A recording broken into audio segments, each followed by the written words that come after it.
भारत की प्रथम मुस्लिम शिक्षिका फातिमा शेख की 194वीं पुण्यतिथि का हुआ आयोजन। मुहिब्बान-ए-उर्दू ने प्यारी उर्दू कार्यालय ग्रैंड प्लाजा अपार्टमेंट में भारत की प्रथम मुस्लिम शिक्षिका फातिमा शेख की 194वीं यौम पैदाइश बड़े ही धूमधाम से मनाया।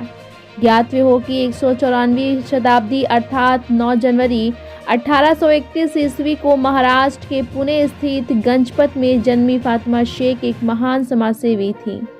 वे पहली मुस्लिम शिक्षिका बनी जिन्होंने अल्पसंख्यक और दलित के बच्चे बच्चियों को पढ़ाने का काम किया। ये सावित्रीबाई फूले की मित्र भी थीं। सावित्रीबाई फूले एक ओर जब अपने समाज की बच्चियों में शिक्षा का अलख जगा रही थीं, तो उस समय के पूंजीपति और खासकर स्वर्ण समाज के लोग नहीं चाहते थे कि वह अपने समाज को शिक्षित करें। इतना ही नहीं, सावित्रीबाई फूले को गांव से भी निकाल बाहर किया गया। चूँकि फातिमा शेख और सावित्रीबाई फूले दोनों एक अच्छी दोस्त थीं, इसलिए फातिमा शेख ने अपने भाई उस्मान शेख से बात कर सावित्रीबाई फूले को बुला लिया और फिर दोनों ने मिलकर अपने अपने समाज की बच्चियों को एक साथ शिक्षा देना प्रारंभ कर दिया। शुरुआती दौर में 2 बच्चियों से ही स्कूल का प्रारंभ हुआ, फिर बाद में इनका स्कूल प्रकाष्ठा पर पहुंचा। ब्यूरो रिपोर्ट, बिहार दर्शन। आज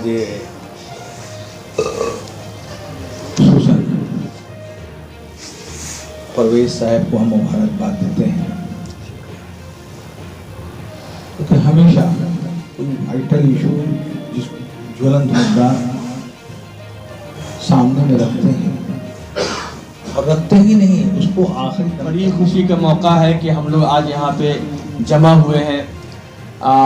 बी फातिमा शेख जो पहली मौलिमा थी, मुस्लिम मौलिमा हमारे इंडिया की, हिंदुस्तान की, जिनकी पैदाइश 9 जनवरी 1831 में हुई। 9 जनवरी 1831 और अल्लाह के फजल से वो बहुत साल उन्होंने खिदमत अंजाम दिए और 9 अक्टूबर 1900 को उनका इंतकाल हुआ। 69 ईयर्स के बुजुर्ग का हो। बहुत से लोग कहते हैं कि उर्दू के जो फलाह के लिए काम हो, फरोग के लिए काम हो, तो उर्दू इतनी फली फूली ज़बान है कि उसके फरोग हम लोग नाचीज लोग क्या दे सकेंगे। हाँ, हम लोग उर्दू चाहने वाले लोगों को एक जगह कर सकते हैं। हर मजहब, हर जबान के लोग जो हैं उर्दू के चाहने वाले हैं। कोई शेर शायरी को पसंद करता है, कोई कलाम को पसंद करता है, कोई मौसीकी जो पुराने गीत हैं उनको पसंद करता है। आज भी कितने आपको हिंदी जबान बोलने वाले लोग मिलेंगे जो पुराने गीतों को याद करते हैं, उनको गुनगुनाते हैं। उसमें तमाम जो बातें होती हैं वो उर्दू में रहती हैं। तो मुहिब्बान उर्दू के ही मकसद है कि उर्दू से मोहब्बत करने वाले लोग जो है एक जगह इकट्ठा हों। आशिकाने उर्दू का कहवारा ये इसका टैग है। तो अभी हम लोगों ने करीबन 15 वर्ष पहले जनाब मोहम्मद रफ़ी साहब जिनकी पैदाइश 24 दिसंबर 1924 को थी, यानी 24 दिसंबर 2024 को 100 साल पूरा हुआ। और अल्लाह का इतना एहसान रहा कि उन्होंने जहन में ये बात डाली, कहीं पर फेसबुक पे नज़र आया तो मैंने वहाँ देखा, तो हमने सोचा कि प्लान करते हैं। तो जनाब इजहार अहमद साहब का बड़ा एहसान है कि मैंने जो इनको आइडिया बताया कि मैं दिल में ये ख्याल है, तजवीज़ पेश की मैंने, इन्होंने उसकी तायीद की और मेरे जो है he has packed me back. इन्होंने मेरे पीठ की शाबाशी की और कहा तुम बढ़ो आगे। इनके घर पे रहे थे उन दिनों दुनिया में हम, पेट पर पत्थर पड़े थे, अहले ज़र कोई नहीं। वाह, बहुत अच्छा। ऐसा घर कोई नहीं हम जिसमें कला बंद हो मुहाफिज जो मेरा दीवार उधर कोई नहीं। हम न पूरा कर सके हैं वक्त की जो है तलब, हम न पूरा कर सके हैं वक्त की है जो तलब। रोक दे दुश्मन को जो वो तेगो, रोक दे दुश्मन को जो तेगो सफर कोई नहीं।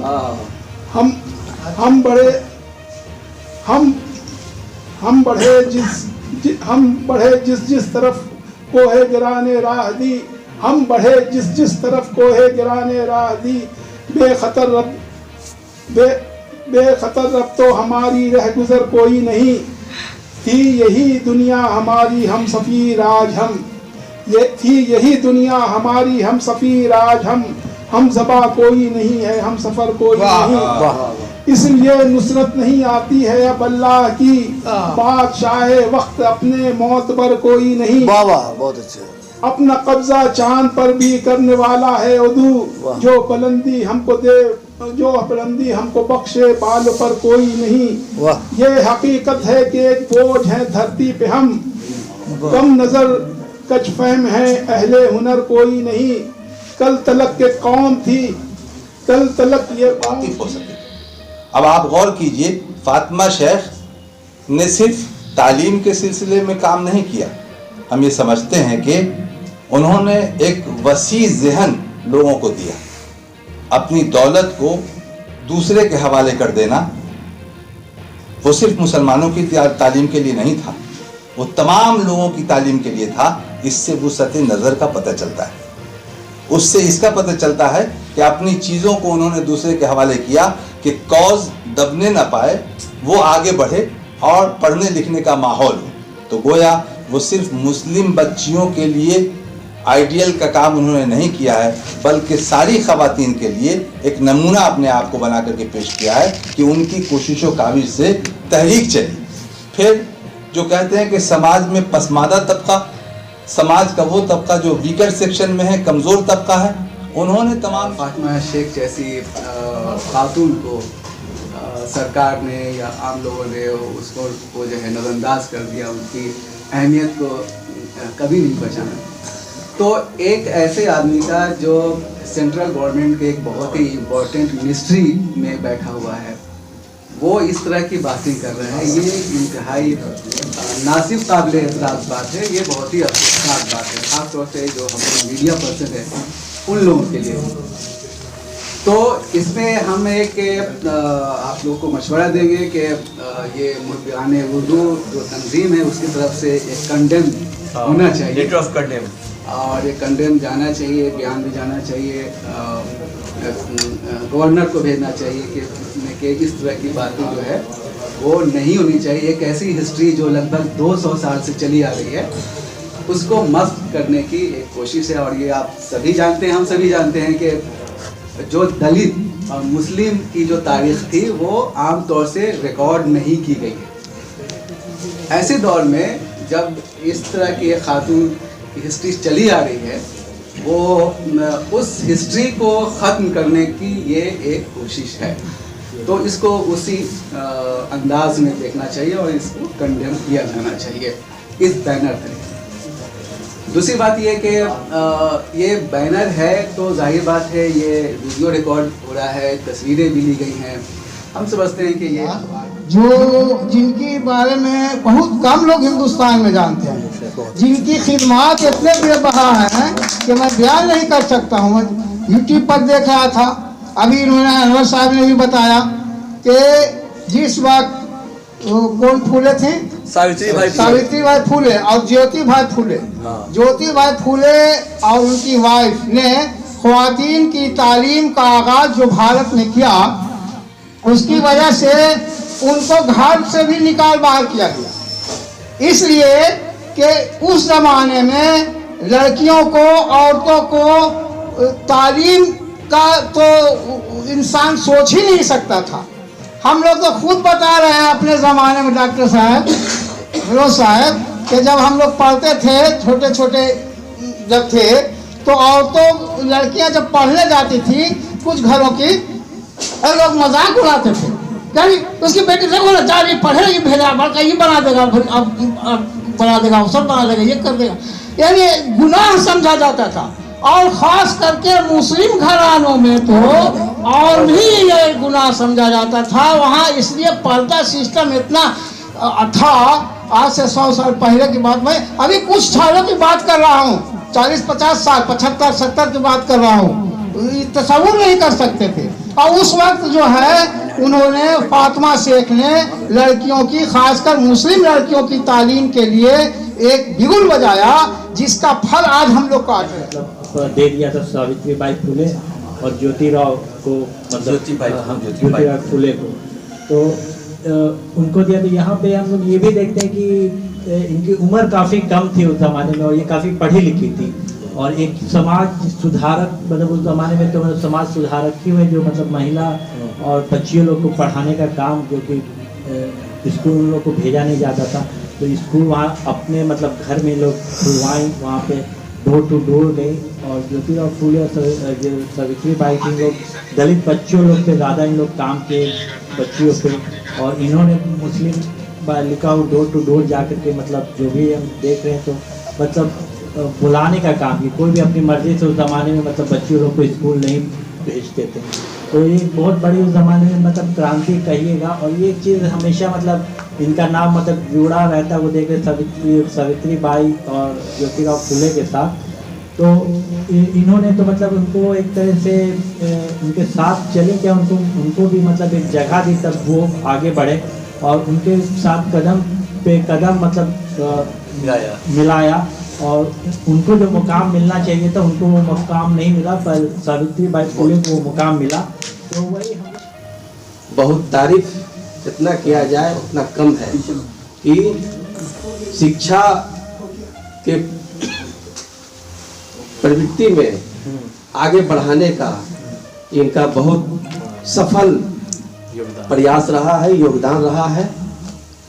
और ये गर्व की बात है मुस्लिम बिरादरी में कि ये आगे जो बढ़ाए हैं शिक्षा में, जो अभी ये देखा जा रहा है हम लोग के कॉलेज में भी, जो कि बच्चे लोग जो कि स्कॉलरशिप में जो कि मतलब अच्छा रैंक ला रहे हैं, और अच्छा जो है कि उन लोग का प्रदर्शन हो रहा है हमारे कॉलेज में। वरना ये फातिमा शेख ने जो कार्रवाई नुमाया अंजाम दिए हैं, आपका नाम लिखा, सबका नाम लिखा हुआ है, ये भुलाने के लायक नहीं है।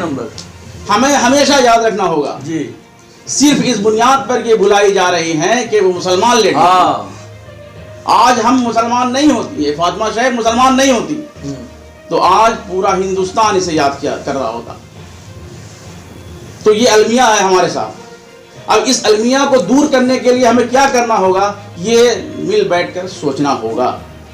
सिर्फ हमें ये ढंडोरा नहीं पीटना होगा कि फातिमा शेख थी और तालीम के मैदान में बड़ा कारनामा अंजाम दे रही थी, बच्चों की तालीम पर जोर दे रही थी, बच्चियों की तालीम के लिए वो हर मुमकिन कोशिश कर रही थी। ये नहीं सोचना होगा, बल्कि सोचना ये होगा, हालात ये कहता है कि हम मुसलमान हैं, हमें तालीम के बगैर कोई रास्ता नहीं है। हम अपने बच्चों को अगर तालीम याफ्ता नहीं बनाएंगे तो आने वाले दिन दलितों से भी बदतर होगा। इसलिए मैं कहना चाहता हूं, आज इस महफिल में तमाम बड़े लोगों की महफिल है, तालीम याफ्ता दानिशवरान इल्म और अदब हैं। मैं उनके सामने ये कहना चाहता हूं कि अपने बच्चे और बच्चियों को तालीम याफ्ता बनाइए। आप मूंगफली जरूर बेचिए, लेकिन अपने बच्चों को तालीम याफ्ता। मैं तो जाड़े में इत्मीनान से कारण में कुछ पढ़ रहा था, लिख रहा था, इजहार भाई का भी कॉल किया। मगर एक बात यही ज़रूरी है कि हर प्रोग्राम में 2 रोज़ पहले 3 रोज़ पहले मैं खुद किसी को खबर करता था, आज मुझे खबर किया गया कि आप आइए। कितनी अच्छी बात है, आज मुझे खबर किया कि आप आइए। इसलिए हमेशा आप होस्ट रहे। दूसरी बात ये और अच्छी बात है कि हम खबर करते थे कर्नल जियाउर रहमान साहब को कि आप आइए, वो हमको फोन कर रहे हैं कि आप आइए। आज यहाँ बहुत सारे नए चेहरे जो देख रहे हैं, जो बड़ा प्रोग्राम में हमारे छोटे भाई इधर हैं, इधर भी एक छोटे भाई हैं प्रोफेसर साहब, तो ये इनके कारण इसमें हम लोग आए हैं। अल्लाह कान में हम लोगों को सब इनके राह पे चलने की तौफीक। इसमें शरीफ साहब आपके और हमारे इस जो यहाँ पे गेट टुगेदर हम लोग का हो रहा है, आशिकाने उर्दू का जो गहवारा है, इस गहवारे में एक और आशिक उर्दू है, मुहिब्बे उर्दू है। मुहिब्बानी जो हमारी तंजीम है, कई लोगों का कलेक्शन है, एक और मुहिब्बे उर्दू यहाँ मौजूद है, जनाब प्रोफेसर आफ्ताब असलम साहब। तो उससे मैं गुजारिश करूँगा कि बी फातिमा शेख, तो उनकी ज़िंदगी, उनकी हयात और जो औरतों की खातून की तालीम की जो मुहिम है उसकी इम्पोर्टेंस पे वो अपने ख्यालात का इजहार करें।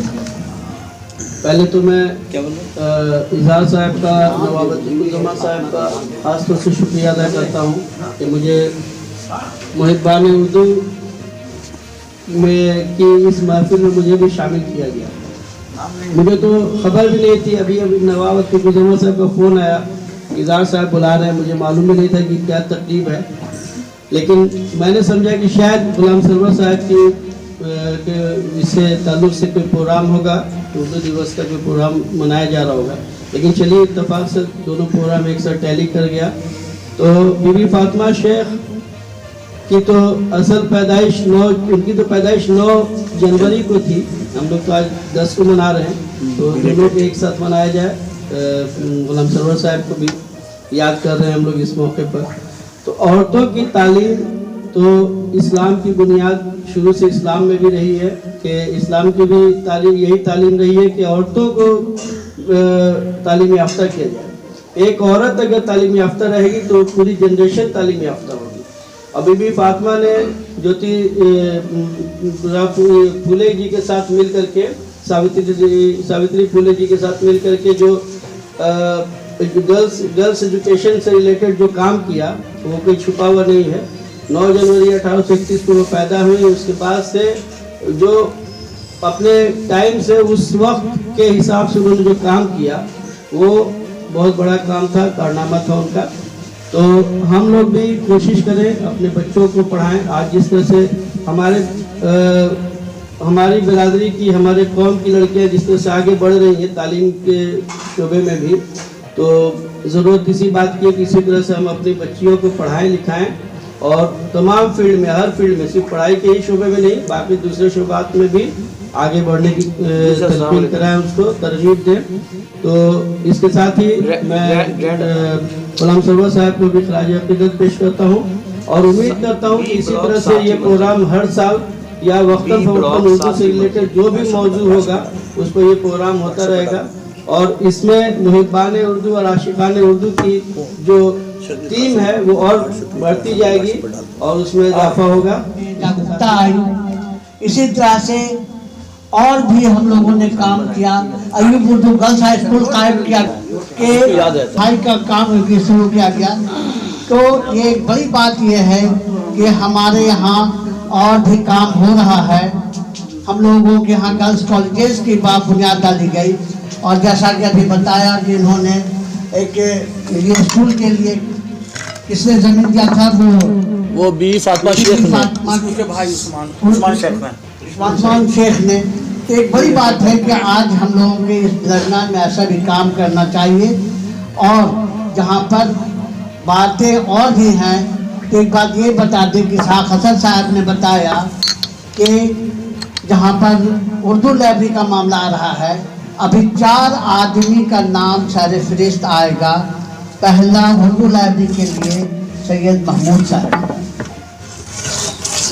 दूसरा नाम प्रोफेसर अब्दुल मोहली और हारूशीद उर्दू भवन बनाया।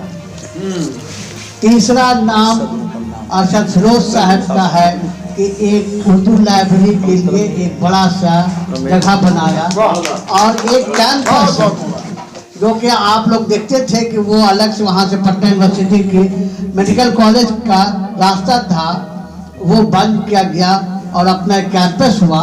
तो आदमी कोई ना कोई अल्लाह ऐसा पैदा कर देता है कि जिससे कि हमारे तालीमी काम होता रहे और इसी तरह से हम